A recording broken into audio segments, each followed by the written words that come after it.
Hello guys! Welcome to Milan Vlog. Tara, samahan niyo akong kunin yung lunch ng alaga ko sa baba. Gamit tayo ng elevator 22 ground floor. Alam niyo ba guys, napaka-convenience ng building na to kasi sa baba lang yung market namin, yung groceries, restaurant. Daan tayo dito sa marketing. Dito pala ako namamalengke. Tingnan nyo ba guys, mga fruits, mga seafoods, may mga gulay na din dyan. O, nakikita nyo ba guys? Yan. Then, nabas na tayo dito sa market. Yan din ako nag-grocery mostly pag may kailangan kami sa kusina, sa pagluluto. Lakad tayo ng konti. Napaka-convenience talaga dito sa baba ng building namin guys. Dito naman yung pharmacy. Mas murang mga bilihin dito.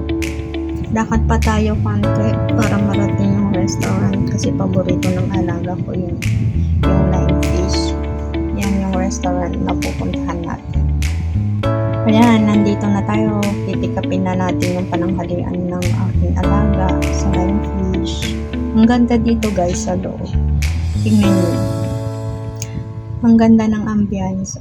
See? Basta makikita nyo sa maganda siya. Ayan, nakuha ko na yung pang-lunch ng alaga ko. Bumaba na ulit ako para mamalengke para sa panggabihan namin. Dito ako ngayon sa grocery. Alam nyo ba guys, maraming mga Philippine product din dito. Kaya lang, bahira lang, konti lang, hindi kagaya sa ibang store na marami. Yan, saging natin yan sa Pilipinas. Pero ngayon bibili ako ng chicken breast.